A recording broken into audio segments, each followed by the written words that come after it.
Hi, this is Thommy Stewart, all the way from Northern Ireland, and you're listening to State of the Republic podcast.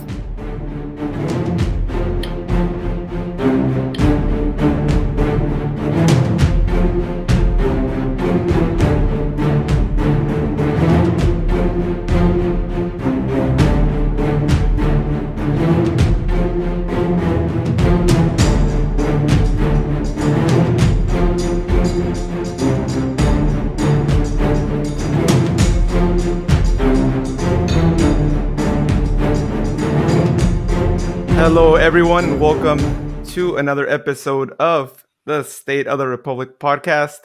My name is Luis, and today I'm joined by my two co-hosts here, Michael and Sharon. Let's first go to you, Sharon. How are you doing on this Sunday morning? Hey, everything is great. We get a great interview today, so I'm looking forward to that.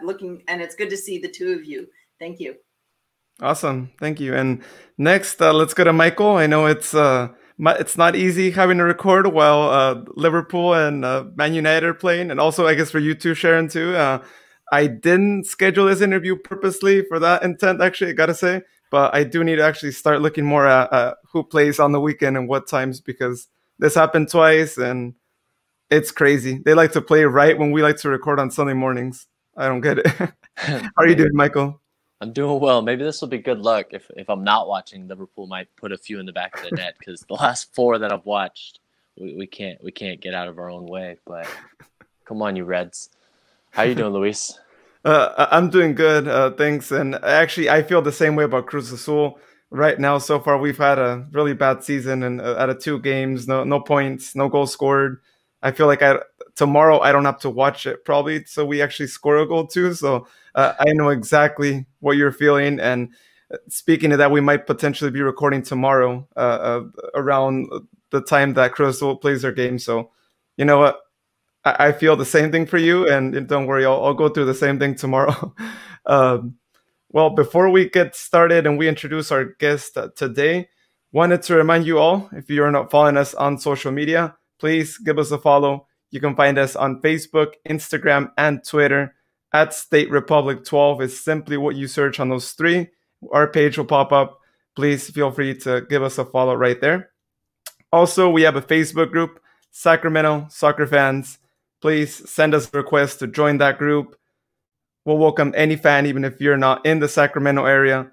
If you listen to our show and you'd like to speak to other soccer fans in the area and all throughout the world, then please feel free to join that group and send us there a request as well. Also, want to make a quick shout out to everyone who listened to the Josh Cohen interview episode. I'm so impressed at the fact that that episode hasn't even been up for a week as of, we're recording this here. And we've already reached the mark of like 230 listens, and it seems like it's growing by the day. So thank you, everyone. I know that episode was pretty big in Haifa and Israel, and all the fans there were sending us comments. I know Michael saw a lot of comments come through on Twitter, and yeah, we really appreciate everyone. And it's really amazing to see, one of our favorite goalkeepers like just becoming so popular in Israel. It's something else. Yeah, I'm honored. Like that's wild to connect with people so far out in Israel. That's wild. Never in my wildest dreams could I have imagined that. Well, and I had a bunch of people hit me on Instagram because I reposted it, and the next thing I know, I had like 75 people who saw my story, and it's like then it went up to 100, and it's like that's not me. Thank you, Josh. So I'm hoping we have the same kind of success with our guest today. Yeah. So without further ado, I'll let you introduce our guest today, Sharon. All righty. Today we are interviewing Thommy Stewart. We fondly know him as Thommy. Everybody calls him Thommy. One of our most esteemed and most valued players from the 2014-2015 and part of 2016 Republic season. Welcome to the podcast, Thommy. Thanks very much, Sharon. Thank you. Hi, Lewis. And hi, Michael. How are we? Thanks for having me. Good to be here. Yeah, Awesome. thank you for joining us. I know the time difference here, it makes it a little difficult, but we're making it work, and we're happy to have you. We have listened to your interview with Connor. Great interview, by the way. We'll try not to be too repetitive. Come up with a little bit different questions. But first off, how are you doing?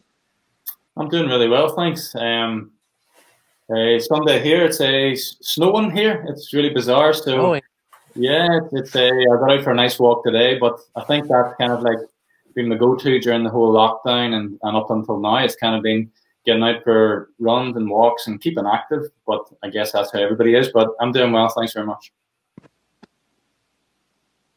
Hey, so listen here. You spent like quite a bit of time in Sacramento, and as we mentioned, you know, you just had such a big impact here. Your name is still known even with some of our newer fans. If anybody wants to know the history of Sacramento Republic, they also know Thommy Stewart. And you know, you've come back a couple times, and you've intentionally remained in touch with Sacramento and your friends here. So, and you also returned for I think the 5-year anniversary, and that was a lot of fun. What is the draw with Sacramento? Just, you know. It's hard to describe. I think people just get it whenever they hear me talking about Sacramento. It's home away from home. I think that's probably the best way to describe it. You and I know from day one what it was like, kind of like the unknown. So unknown. But then I had probably months of trying to figure out whether or not to join Sacramento, whether or not to go to America and try and pursue soccer there, because I was doing really well here. And it just felt like it was such a big challenge, and one that I didn't want to let go. And then whenever you see something develop and evolve and winning something alongside having the on-the-field success, but not just that, it's off-the-field success as well, in terms of like, and I don't mean success as in picking a trophy up, I mean success as in turning up and going, hey, I'm still friends with Sharon, I'm still friends with you, I'm still connected with you guys. There's still so much more. There's so much more than soccer that goes on. And that's what I love really deeply about my career. It's taken me to different places, and I've made different friendships and evolved as a person. But Sacramento, I think, was the one that really propelled me in terms of like off the field stuff, and really getting grips to knowing who I was, what I could do to help people, alongside contributing to playing a beautiful game, and winning that and winning off the field it's incredible. And I would love to see more teams emulate Sacramento's kind of blueprint. But in saying that, it's hard to emulate because the fan base and the community, it's so special. Interesting you would say that, because with like 40 million plus people who live in California, did Sacramento kind of feel like a small town, you know, even though it's in this super populated state? Number one, there's so many people don't even know it's the capital city. For me, that was a big draw, because it's kind of like the sleeping city compared to the other ones. You know, that's kind of like how people, I think, perceive it. And there's so much more going on. There's so much more beauty to it. I got to witness that. I got that feel from the people, and it wasn't daunting at all in any way going there. It was just kind of like I embraced it, but people embraced me, which was amazing. And there's this real strong affiliation and connection ever since. So we'll take a quick break from Sacramento here, just to ask you, aside from Sacramento, what is another country or city that you would say that draws you back? Probably well, everywhere in the mainland UK is very similar. Obviously Dublin's a beautiful place, and that would be one place I loved my time at Shamrock Rovers. Very successful there. Home's home. Home's great, but I've always embraced other challenges, and certainly Sacramento's been home away from home. I love Hawaii. It's a place that I got to spend a lot of time there in off season, doing some coaching, and they have a strong bond there too. So Sacramento, Hawaii, and probably Dublin would be my main three. All solid answers. Can't go wrong with Hawaii. No. Now we'll just hit a quick little history lesson here, give people an idea of your background, things of that nature. A lot of people aren't aware of the differences between Ireland, Northern Ireland. the whole Protestant Catholic Unionist nationalist thing. Can you just talk a little bit about the differences? You don't have to go too history 101 on it, but just a quick little differences between the two sides. Yeah, and it's something that I think it's good to talk about, because it's like anything. Once you talk about something, and people have this like foggy perception of what it is or may or not be, and then all of a sudden you travel somewhere and you go like, what was all the hype about? You know, what was that about? You know, and I heard, actually, strangely enough, Dana White talking about the USA, totally off topic, but it was like Abu Dhabi. People have this perception of this like kind of crazy place, but it's beautiful, and I think that's how I would describe Ireland as well. It's like people have this perception maybe, and the North and South not getting on. Yeah, that was all in the past. More and more people. I mean, Ireland, the rugby team from the North and the South come together and play as one, so that's very unique as well. And you have fans from all over. Certainly the Protestant Catholic thing, the sectarian thing, that was something going up.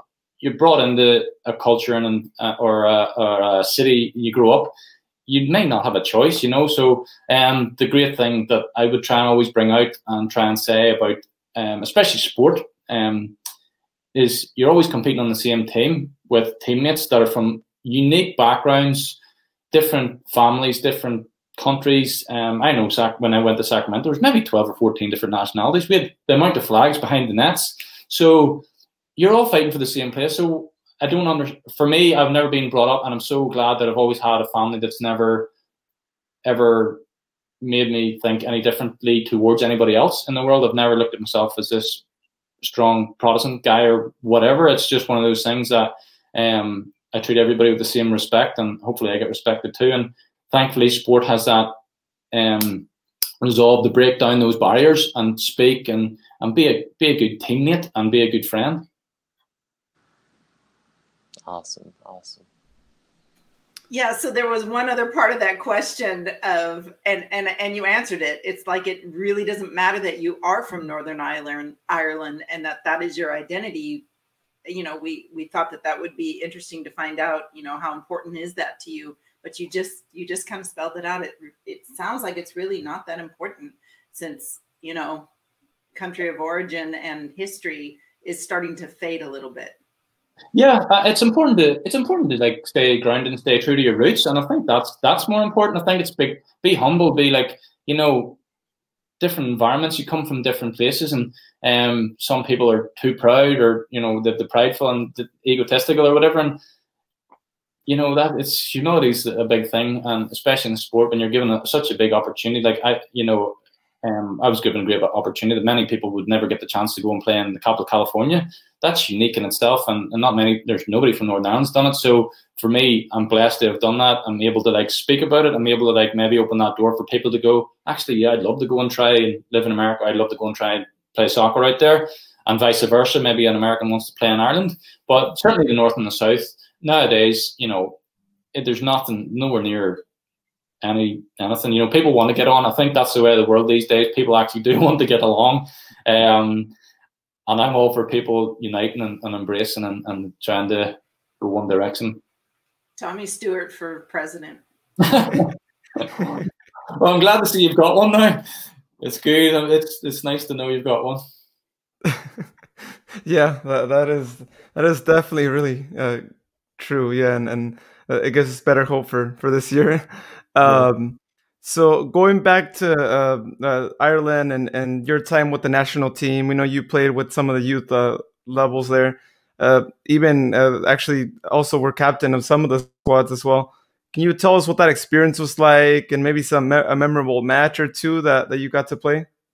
Yeah, definitely. It's always an honor representing your country, and I think that maybe touches back on what Sharon had said, you know, about what's it like being representing your country or whatever. And it's like, that's probably the only thing that I can say that would really reflect on where I'm from, is like, you maybe wanted to play in sport at a national level, or like maybe someone else in a different career wants to like represent their national level, or whatever it may be. Certainly I wanted to do that as a kid, and I got that opportunity to do. I got the captain, scored a goal against the championship finals came to Northern Ireland. I think it was under 19 level, and we played Germany, and they had a great team. But I scored a goal against Manuel Neuer. So I did. So it was great just to do that. At the time, obviously, he went on to have an unbelievable career, playing against players that are star-studded, world-class players at that age, you know, and coming from a small country that doesn't have a big, massive pool of players, or the facilities or the know-how maybe to get to the next level. So I've had some real pivotal moments, and I'm delighted to have represented my country at that level. Of course, I would love to have played at the highest level with them, but it was the move that went to Sacramento that probably went against me playing for the national team, but there's not a way in the world I would change that. Yeah, I'd say you've had some pretty pivotal moments, given coming from a relatively small country. I score against Neuer, and then I mean you've played against Juve. You've done quite a bit within your career, my friend. I would like to hear your opinion on this. I can't think of anybody better to ask. I don't think goalkeepers get nearly the credit they deserve. George Best, he definitely gets the publicity, certainly, but I think you could make a case for another player. Who's the best from Northern Ireland, George Best or Pat Jennings? It is a tough one. I don't think we always saw I have to say George Best, you know, because I was an outfield player, great on the eye. I think he was the one that you always need that showman to really like bring a sport forward as well sometimes, you know, and just to lighten things up. And I think that's what he did, you know, and especially from Northern Ireland, he was the one that kind of like gave that image of, you know, wow, you're a superstar, you know, and yes, he did some wrong things. Yes, he was the guy that went out and probably ruined his career with the drink and the partying and stuff like that. But again, I don't really think back in those days you had the same advice as you would have now. I think he would have, in this day and age, been advised so much differently. Pat Jennings, tremendous keeper. I got to play with his son, one of his clubs as well, who was a great guy as well. And yeah, it's great to see players like that have had elite level careers as well for a long time as well. I would have loved to have seen George Best play a lot longer than he did. I think he retired when he was 27, which is very young. Can you tell us a little bit more about the level of play with the leagues where you live at and leagues where you played at? I know you did a couple of years there with the Wolves Youth Academy team, and you've also played in Scotland. And so can you tell us a little bit more about how they stack up against each other, maybe some differences that you noticed with each league?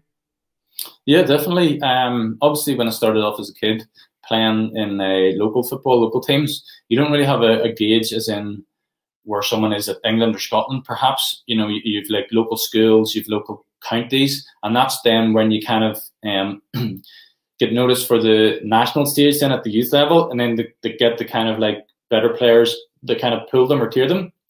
And then some of the better players then would maybe get scouted from the likes of England or Scotland or maybe further afield. And that's kind of how it worked for me. When I went across to England, at Wolverhampton Wanderers, I was part of the youth system for a year and then 2 years with the professional team.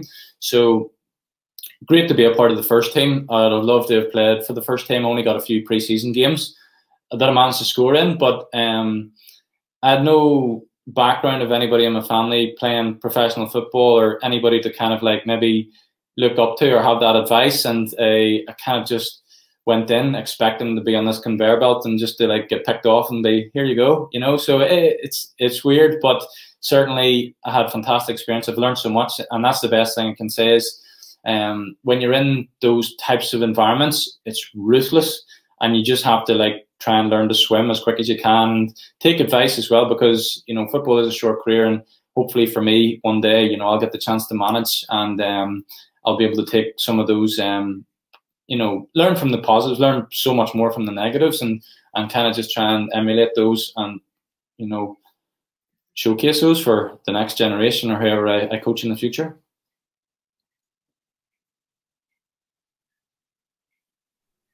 Yeah, that's definitely good advice. And definitely, I think when you don't have someone to look up to or someone who play professionally, it could be a little challenging, right? As with anything in life, right? If you don't have someone to look up to for a career, you definitely have to stumble across a thing or two, but for hopefully further on the future generations can follow in your footsteps, and now they got you to look up to, which is really great.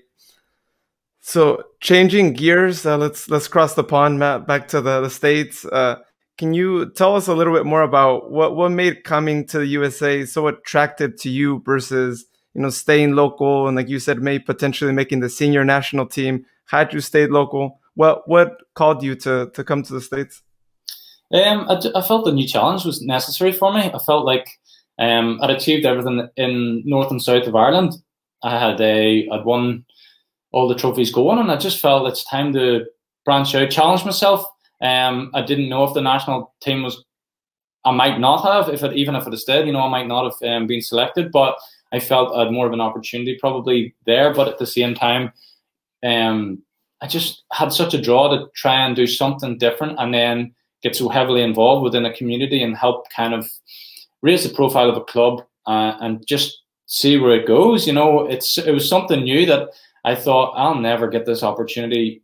I don't know what players, get that opportunity to play. Yes, there might be new teams coming along, but they don't have a fan base of the size of Sacramento. It's unique, and anybody that gets that chance that's a golden ticket right there.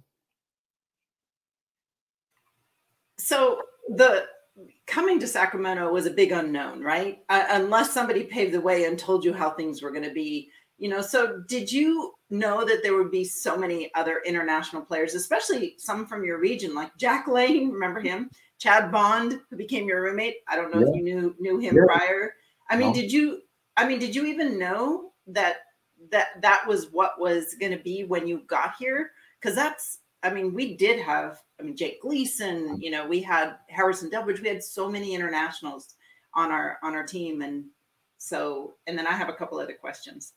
Yeah, no, I had no idea. And I think that's a great thing about football and why it's so unique. And you can touch on anything you can talk about in here with football, because you're trying to bring all these people together to gel, and you can quickly see it works. So like that should work off the field too, so why it takes a sport to do it sometimes is mind-boggling, but like it's brilliant that it happens in sport. And no, I had no idea. I was delighted to learn about other people's background or create new friendships, or especially because we're all fighting together, we're all looking to win, we're all looking to compete, and you're there with them day in, day out. You've no choice but to get to know them, and you should. And bus journeys, flights, training, roommates, to restaurants, whatever it may be. You're spending so much time with these guys, and you've a whole season with them. So it's important to try and get the best out of each other.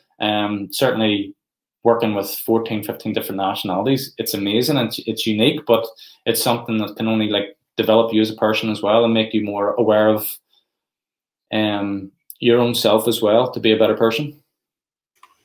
So we brought in one of the really famous jokesters. Well, only you guys knew.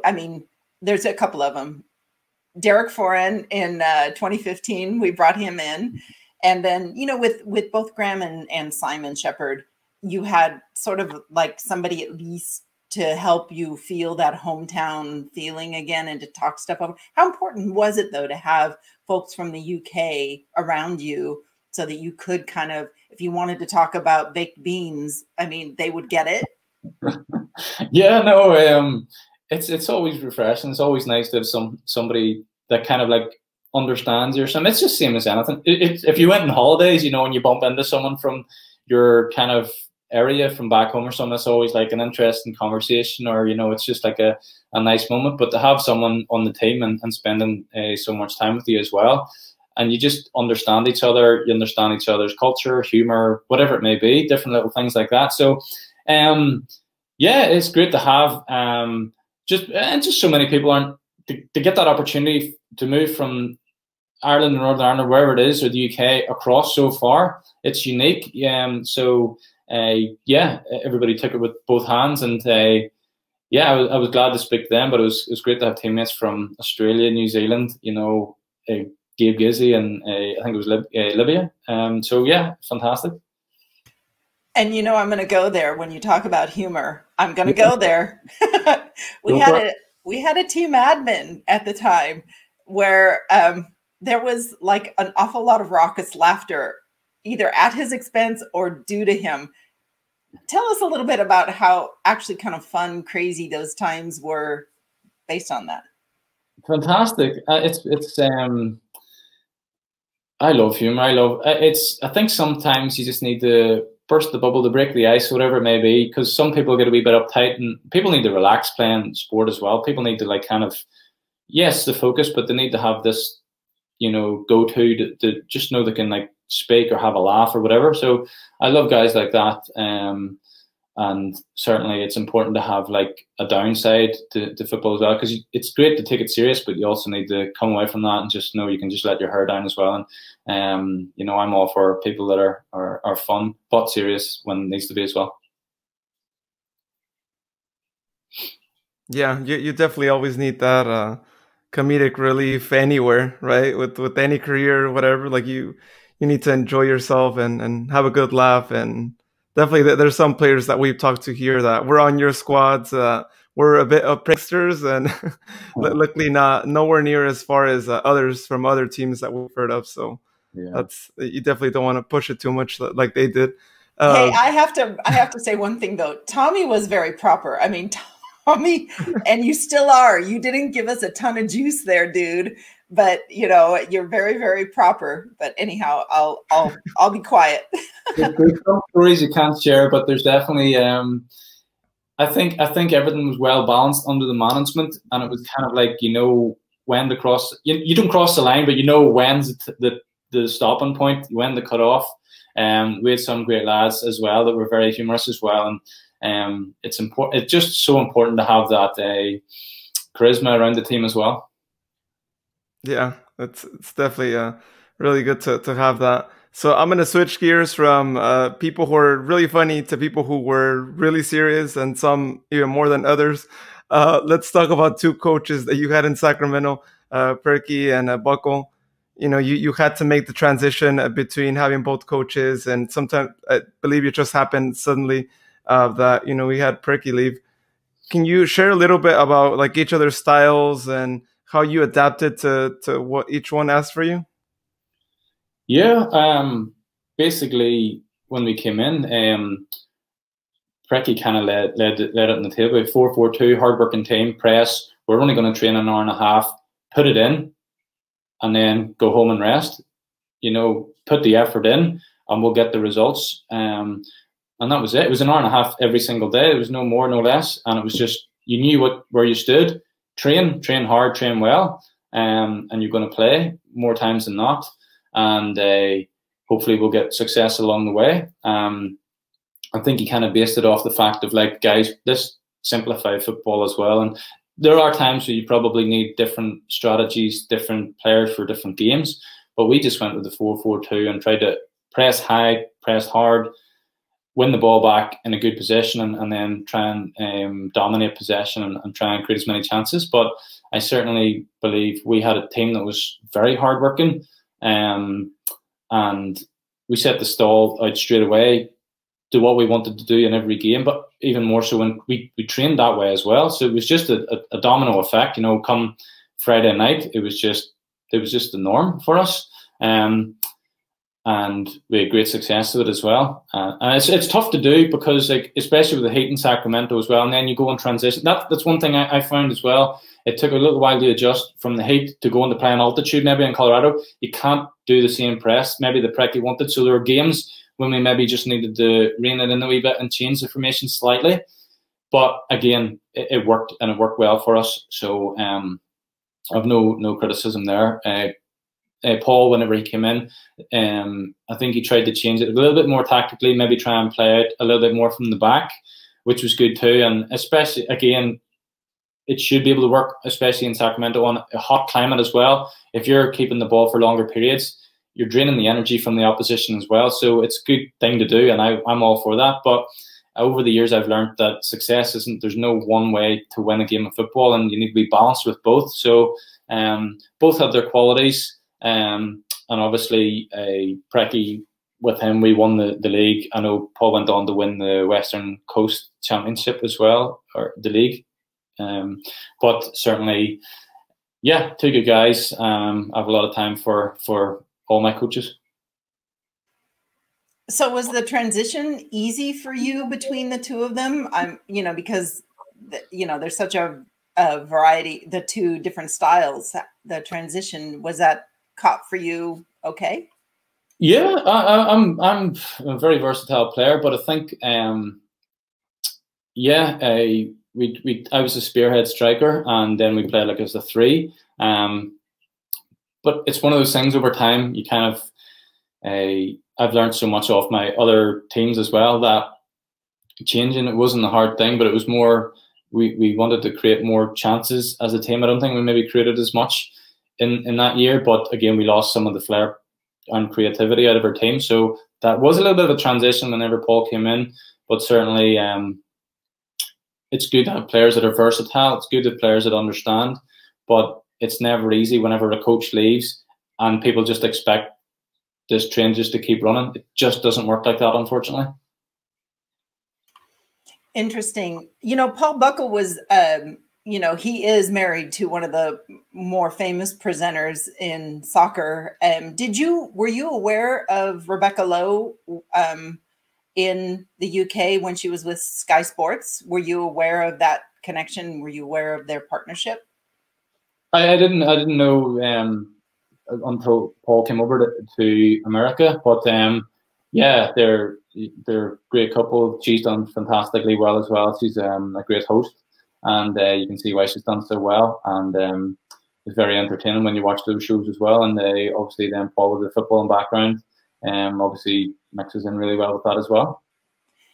So what's interesting is, when you talked about the transition from Preki to Paul, you have to wonder, how much did Rebecca get an opportunity to help analyze some of the situations, because they were off. The English Premier League is on, summer break when Paul came here. So one has to wonder, was there any assistance from the back room, so to speak, in doing some of the analysis?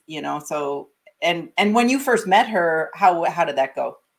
Yeah, I mean, it probably is. Even if it was just for practice or whatever, and it's always good. Like even if it's always good to analyze different games or like just watch them, because you'll always learn one thing, or like you'll see something that'll maybe help you, or if you maybe watch something and you hear another analyst and you're very like, oh, that was a good way to describe it. You know what? Maybe I'll incorporate that into something I do later on down the line. But yeah, she was lovely, very friendly. Yeah, lovely family, and again, she's very successful and doing great. Cool. So let's go ahead and stay here on the subject of Sacramento.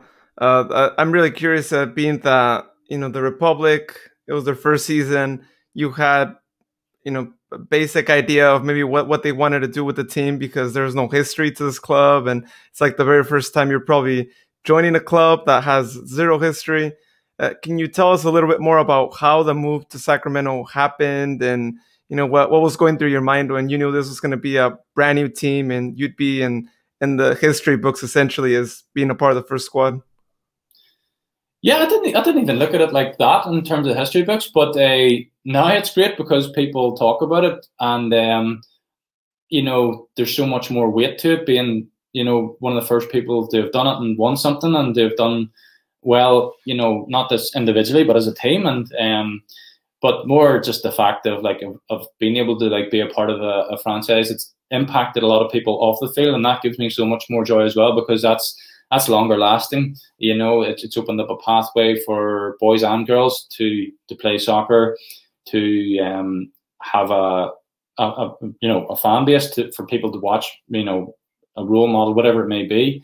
Certainly for me, whenever I got involved with the community as well, I don't know, I just got to see what it meant to people. I can only go down the road of saying UC Davis, for example, me, it was every Thursday I would have gone down to the burn victim unit, and it was just an eye-opener, and it just stabled you every time. It just kept you kind of neutral, and you would have gone in, and people maybe that couldn't speak to you, or they were broken English, or just weren't able to, and eyes never lie, and they looked up to you as people. They looked up to you as soccer players, and that's why there was so much more of a spark or a fire in the belly to do well. You're doing well for them, and then you go back and talk to them the following week, and you can see that in their eyes. There's a fire in them too. That you've done something so well, because our games were televised. It was on YouTube.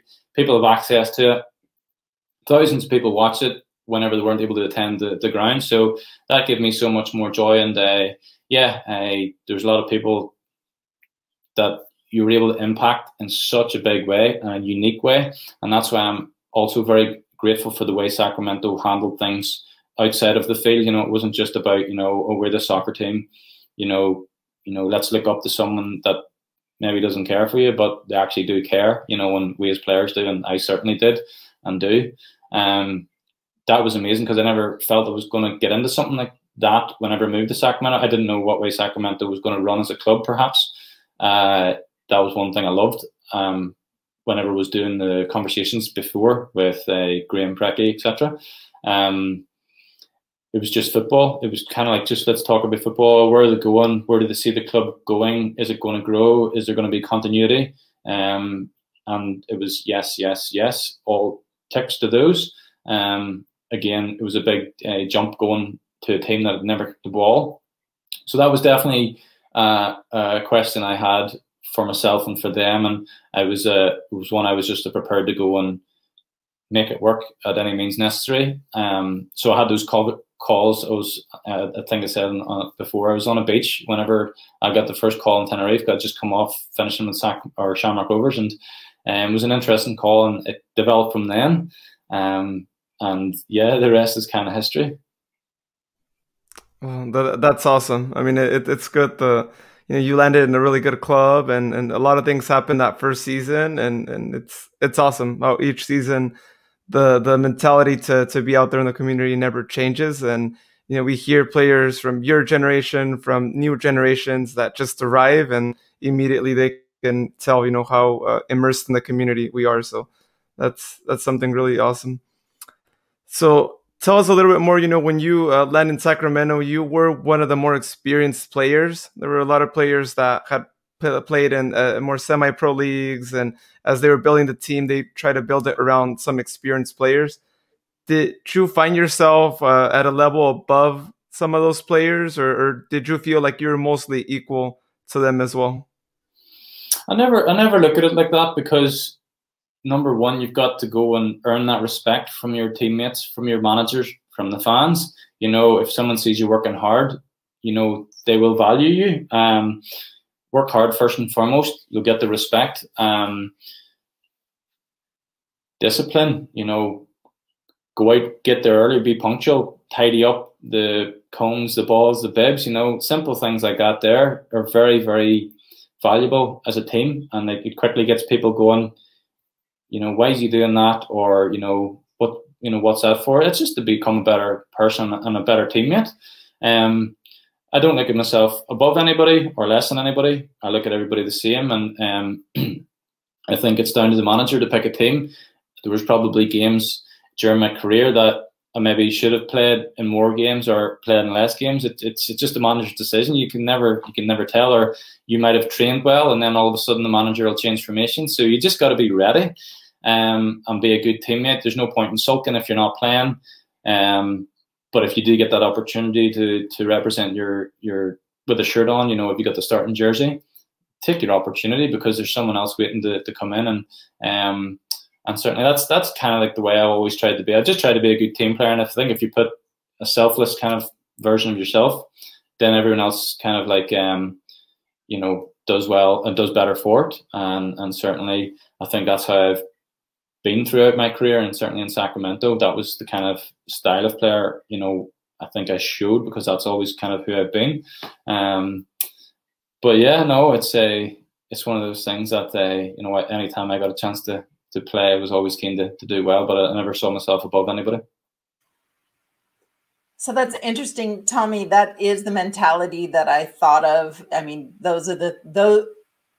I saw you then. I was, part of the administration, and what you just said about yourself, about helping out, lending a hand, and never being above anything. And then kind of coaching some of the younger guys to help out and do those sorts of same things. You really did set a good example. And I just wanted to let you know how much that meant to me to watch your behavior. And it was just really spectacular. No, I appreciate that. I think it's not, again, you know, a lot of players don't get these opportunities to play for quality clubs that give back to the community, and it just made you want to be a part of it. You know, that's probably the best I can say. You know, couldn't wait to go down and see whoever it was in the UC Davis, you know, the next week, especially after the good results, you know, because you knew they cared so much as well. And whatever it may be, it could have been De Beers, you know, or Zocalos, or wherever it may be. But I just had a great time and a great rapport with the fans, and certainly it was a short career, so I don't know why people get. I don't know how people get so above themselves, but if you certainly get yourself in the community, you'll humble yourself as well. And I'm so grateful for those opportunities as well. Now, Thommy, everybody goes in trying to compete, trying to win. That's sport. You were coming to an expansion side. Expansion teams aren't supposed to win championships in their first season. Sacramento Republic kind of broke the barrier on that one. That's wild. How quickly did you realize that this team could do something like that? That this team could go the distance? Yeah, well, thankfully I've had a bit of a winning career and the winning mentality, I suppose, but it never guarantees you complete success. You know, you need your teammates. You're only as good as the people around you as well. So certainly for me, it wasn't an immediate thing. I said I wanted to win something during my time in Sacramento, and I truly, truly meant it from day one. Did I know it was going to be year one or year two? You're probably looking at building a team to create more success in year two. That's kind of how sports operate. Is kind of like, you know, you have to have a platform, you need the culture, you need the players, you need just everything. You know, experience, you need to like be there, you need to have like experienced a final maybe, or a loss in a final to come back stronger. Whereas we were doing the opposite of what is kind of the norm. And it was just great because at the start we played Harrisburg Islanders, and that's who it ends up beating in the final. But we had 20,000 fans plus at the first game, and then during the season you're getting to see a lot of fans as well, and then you slowly build momentum. But once you probably played 5 or 6 teams, and then you watch other teams on the video analysis, you kind of, not that you fear anybody, but you kind of like are trying to suss them out and trying to see, okay, well, if we do well in our Western Conference here, although in the first year we were kind of playing everywhere,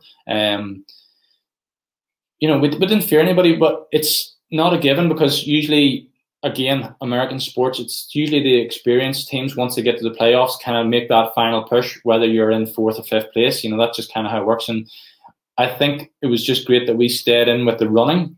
And that was kind of probably our aim too, was just to make sure we're in the hunt. And then let's just make a push if possible. And I think we went way and beyond that. That's one way to put it. Well above and beyond. Now, Preki, he's got a bit of a legend status here in the States. Can you give us maybe perhaps a favorite story of you and Preki, or just Preki in general? Was it maybe like a preseason training at the beach, a road trip, something maybe in the locker rooms? I don't know.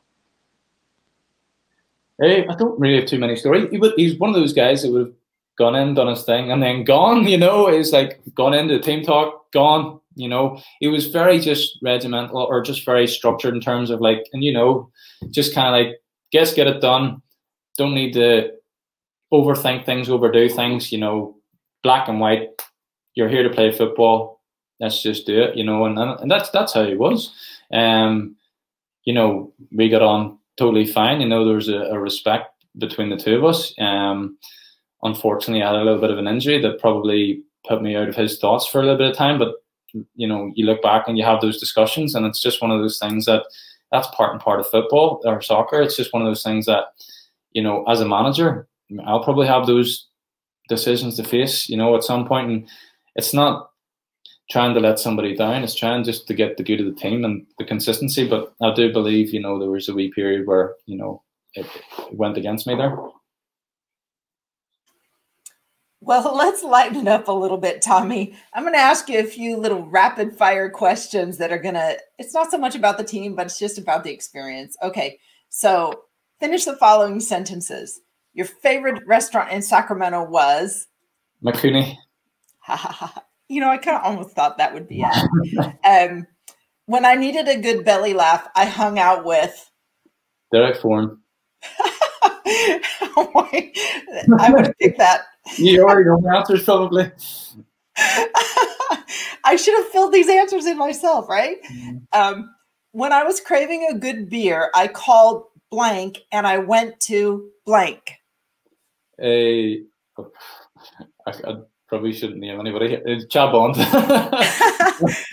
It was just one of those things. No, the good thing, just to elaborate on that, was because you'd played away games and maybe got a win, especially under Paul. Paul was very, very relaxed about that. Listen, guys, train hard, play well, enjoy a little beer on the way, because you're flying, you're doing the red eye flights. So it was always nice to have that kind of like camaraderie with players as well, especially when you win a game, but not going overboard, but just having a drink and then going to bed, and that was nice as well. And then you just felt like you're valued, you're appreciated, and you're like just relaxed. So that was good.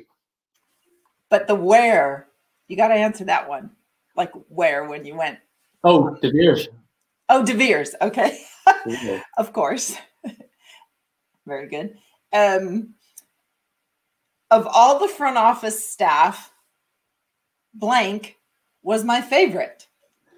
And don't say Brent Sasaki because of his kids, Leo and Piper, but if you do, that's all right.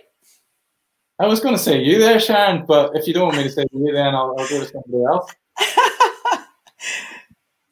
You go to somebody else. I'm a safe bet. I'm a safe bet as far as I've known you from day one. You've looked after me as good as possible, same way as you did with everybody else, and made sure it was one of those things that whenever we moved into the apartments, it was Sharon, who was there, and credit to you and the way you've still done it throughout the years and been a massive fan. So you've been selfless as well and looked after everybody and cared, and that's one thing I say, to have a club that cares for the players and the community, that's an ingredient to success itself, and everybody in the front office I have an amazing rapport with, so I wouldn't want to single anybody else out. I love walking through those doors on J Street. I'm still terrible with the names in America, but down at the front office anyway, it was great walking through the doors and feeling welcomed, getting a little chat with whoever was on the door, just to go into the back office, and people always just cared, great.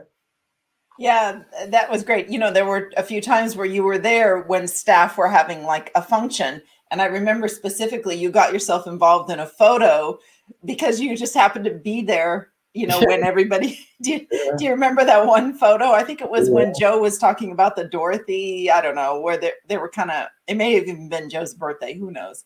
But yeah, great times. Yeah, great times. So last of the rapid fire questions, and this is going to tease out something that you did enjoy very much when you were here. I played golf mostly with blank and liked blank course. With a teammate, you mean? Played with a teammate? It probably would have been Chad. Chad was a really good golfer. But there was any time I played, because of the heat, I was always like, I just want to play like a quick 9-hole if I do. Land Park, I really, really enjoyed Land Park because it's one of those things that it's a nice little walkway, but like the way I play golf, I could have hit like a pedestrian or a car going past me, so but I really enjoyed that course, and it was just like, it was very close to where we live, so but it was good, great fun, but there are plenty of golf courses there, and you're not short of good golf course there for sure. Thank you for answering that. And I think you had 1 million pairs of golf shoes. I think you were a shoe fanatic. I remember a lot of shoes. Yeah, I didn't even wear them, but I was just a shoe fanatic. Yeah. But no, I've got a couple of presents, a couple of golf shoes, and I think people just wanted me to get into golf or try and get better at golf. I think they felt sorry for me whenever they saw my ball over in the sand bunker or something. So anything to make me feel better. Awesome. Yeah. Well, you could have gone far in golf too, right? Where they say, once an athlete, always an athlete, and there's athletes that could do multiple sports. So, I think you may have had some luck there if you would have tried, which never too late, right? It's always there's always time to try it out more. That's what they say anyway. I'll keep believing. So just to close out this interview, I can't go without mentioning a group that I'm a part of. I wasn't a part of them, sadly, in 2014 or 2015. But, let's talk a little bit about Tower Bridge Battalion. I think they are always a key factor in the team bringing a different atmosphere to games. And it's almost that 12th man advantage because always so loud and, always chanting throughout the 90 plus minutes and whatnot. Michael and I sit on that section. And so I thought I would ask you, did you expect Sacramento to bring it the way they did, to have such a incredible supporters group that just grew by the numbers, grew by the game? And what did that do to your experience here in Sacramento? Not straight away did I believe there was going to be that big of a fan base, if I'm honest. And it's something you dream of because you want to play in front of fans. You want to, every player when they play sport want to showcase their abilities. I'm no different, but also you want the fans to enjoy you as much as a person, which also happened because, there was a nice camaraderie between the two. You would have signed autographs after, taking photos, got fully immersed, got to know people, especially members of the Tower Bridge Battalion. But for me, there was a unique experience because obviously there were so many people from day one, and then it just grew and grew and grew. But then for me, whenever I had a song sung about me or whenever I had a big flag banner, it just was incredible. And then I had obviously my flag flying behind the net, and then people with my name on the back of the shirt. It was just great feeling, and it's certainly one I love playing for Sacramento, and I love playing for the fans as well and trying to give them as much joy and encouragement because you want to see a team do well. We weren't guaranteed success the same as anybody, but to have that big a fan base, it's only fair that everybody does as well as they can to try and bring success. And the fans deserved it because they were the 12th man for us on every occasion. And I was delighted that we had the final in Sacramento for the fans to enjoy that too, because it's been such an incredible year. And obviously we kind of downgraded stadiums from Hughes Stadium because with so many fans to go from that. And it was just like, oh no, we're maybe missing out on fans, So so happy that, as many fans got to be with us during the season, and that it was just such a special season as well, because again, it's something that's unheard of, and I don't know that many fans that are passionate, really about their community as well, and being at the capital of Sacramento. There's so many positive things I could say, and every time I come back, I feel really welcomed. Now that you bring up that downgrade, I'm surprised that the final wasn't brought back to the other stadium, right? You would think that would have made for a different environment, and just to go back to that first stadium you guys played at. And I don't know if you or Sharon might have a little more info as to why that wasn't decided, but I think they probably should have. I mean, that would have been something else. Yeah, it would be nice to have that many fans in, but at the same time, once we got maybe that consistency of playing on the grass and got as many home wins as we had, and you're so familiar with it, was an excellent pitch. And when the ball is rolling like that on grass, every player wants to really play on the grass. Now, the 4G or the AstroTurf was great, but honestly, the very first game I had at Hughes Stadium, the American football lines had my head going, what is going on? I hadn't a clue. And actually, there's probably a clip in one of the games, the ball was I thought it was out, and it was like a blue line, and I was going, oh no, I'm so confused here, and for me, I'm glad we're on the grass, but for the fans, it would have been nice to have more fans at that time. Yeah, I've always been against soccer being played in any stadium that is also used for American football matches. I don't get why that's still a thing, but slowly we're starting to shy away from that and actually have soccer-specific stadiums, so we don't have to deal with all that. Yeah, I gotta say, I appreciate your honesty there, Thommy. I've played at that stadium just in classes, and the lines confuse me, and I'm an American, so I can only imagine it's going to be 10 times more difficult for you, my friend. I hadn't a clue. Honestly, it was mind-boggling. But it's just because when things happen at speed as well, you see a line that you're not used to, and I was like, oh no, it's out or it's in. And the pitch is actually a little bit more narrow than a normal kind size field. So well, that was my excuse anyway. So I think I'm supposed to ask one final question, Thommy. If you could give advice to 18-year-old Thommy Stewart, what would you tell him? I would probably just tell, Thommy Stewart, it's definitely going to fly by your career. You don't really know that as a player until you get to the age you are now. Enjoy it, embrace it. I'm happy with the challenges I've taken on board.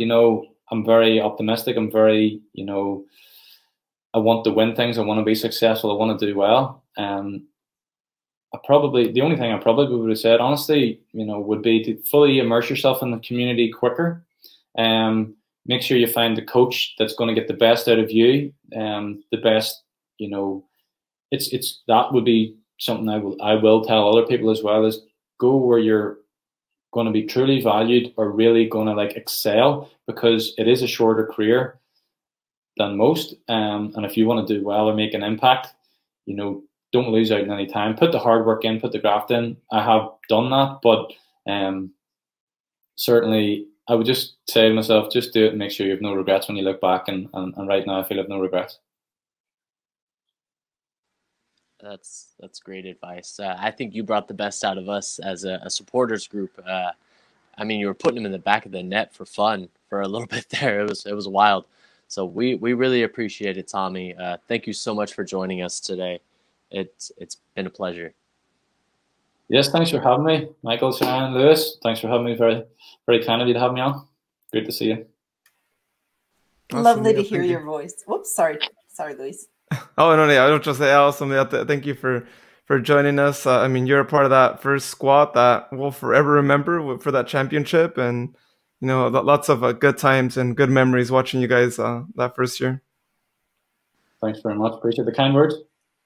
And thank goodness for social media. I did see the snow, and I was like, I immediately grabbed a jacket just on your behalf. Yeah, definitely. Awesome. Well, again, thank you, Thommy, and we hope to have you back on in the future, and hopefully surprising us with becoming a head coach for a club either over there or maybe even back here in the States. Yes, definitely. That's the plan.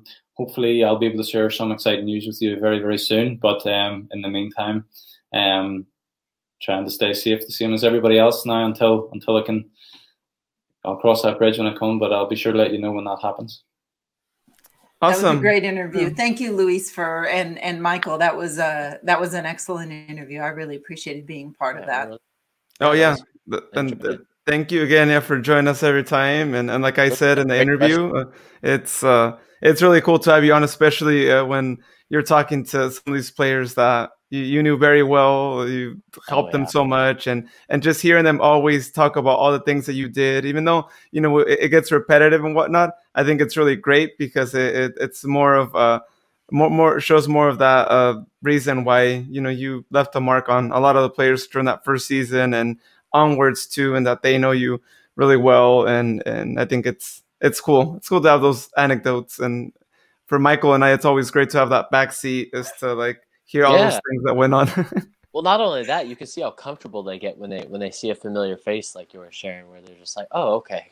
And then they kind of let their guard down and take a breath, and they're ready to go. Whereas they don't know Luis and I. We're just two random fanboys hanging out in the stands, cheering them on. But then they see you, and they're like, okay, cool, let's do this. And you've always got the little insight, asking questions. So it's great. We appreciate it. Well, hey, thanks for all of that. Not my intention. I mean, my intention is to elevate the sport just like y'all. And, at the time I was brought in to do a job, but I also, being as old as I am and knowing that any of the players, when they're coming in, they need, they need things that aren't always apparent to everybody else. So anyway. Yeah. Yeah. So Please be on the lookout again on our social media at State Republic 12 on all 3 major platforms, so you could find out when that live will actually be going on. And we are actually going to have it scheduled actually on Facebook and YouTube. So that link for that live is already going to be available. So you can actually hit the button. It's titled differently on YouTube and Facebook, but essentially it just pings you about 5 to 10 minutes before the live is about to start, so that you can tune in, you can ask your questions, leave comments, all that good stuff. Should be really interesting. We are going to have Bill and Vijev as our podcast magic, as the reigning champion, defending his title. And the other 2 players, well, go on social media, you'll find out who those other 2 players will be, or might potentially be, because it is going to be scheduled far in advance and things happen, so we might have to have someone step in as the sub last minute. Hopefully not, but again, that might happen there. But yeah, do check out that on social media so you can tune in for when that happens. Also, well, actually, I mentioned Podcast Magic Vijev here. Shout out to him. I should be having it here in the next upcoming days, as of this recording, of course. But he is going to be sending me a jersey that he actually wore. And that jersey is going to actually have a place there in the wall back there. And so I'm really looking forward to that. Thank you so much to Bija for sending that. Again, I'm going to be sharing that once I get it. And also, he is also sending me a shirt for his Passback Foundation, which will have more details on upcoming lives, on how you can also get a shirt, how you can support his nonprofit. And I'll be wearing it too on future episodes as well. So please check that out. And you'll find out more information on that in the upcoming episodes. And judging by that reaction, Michael, I don't think it's anything good from the game. I don't think it's anything good there. But United things, my friend. Just free kick, put it in the back of the net, bottom corner. It was nice. Respect to that. 3-2. Fernandez scores. Comes on, scores in 5 minutes. Yeah. Oh no. Well, hey, there's still 12 minutes plus extra time left. So hopefully things could change there for you. Well, I'll go ahead and let you keep watching the last 10 minutes. Again, hope for the best for you. Well, Sharon, hope for the best for you too, if you're on the winning side right now. But we'll close it out now. And again, thank you too for joining in on today's podcast. Next podcast recording, as we said earlier on in the show, might potentially be with a player that formerly played in the MLS. He is from the Sacramento area. And we might be interviewing him here tomorrow as of this podcast recording. We're not 100% sure if it'll happen right now, but as of this podcast recording, we do have him being interviewed here tomorrow. So yeah, any final words before here we end this show tonight, or this morning, I should say? I just want to thank everybody. If you're watching and you enjoyed this, let us know. And if you have any questions for our upcoming Jeopardy Live trivia game, let us know if you have a special category that you want to see more of. We will definitely have players as categories to see how well people remember some of their teammates. Yeah, and we just really appreciate the support, everyone. Israel, thank you so much. There's so many supporters coming out. Josh Cohen, thank you so much. It's been quite the experience to do something that it was just a hobby. We're just enjoying being fans, and then making this reaching out to fans all over the globe. It's an awesome, amazing experience. And thank you again, Thommy. Really appreciate it. That was a great interview. Yeah, definitely. Yeah, I agree. It was a great interview. And yeah, thank you again to everyone in Israel for so much support, and really for supporting one of our favorite goalkeepers so much, and for all the comments that they left. I had to do some Google Translate because I don't know Hebrew. Me too. Thankful for that, because I found out a lot about what they were actually saying. And it was just amazing. Like all the comments, right? People were saying amazing goalkeeper. Like they were really fond about him and his great performance, which congratulations to them. They won 3-0 yesterday. And as I'd like to say, the podcast magic is also spreading to Cohen as well. So hey, it's working out. It's still doing its magic with other players aside from Bijev. So really glad to hear that as well. All right. Well, again, thank you everyone for listening, and we'll catch you next time with our next interview. Thank you. Have a good one. Enjoy your days.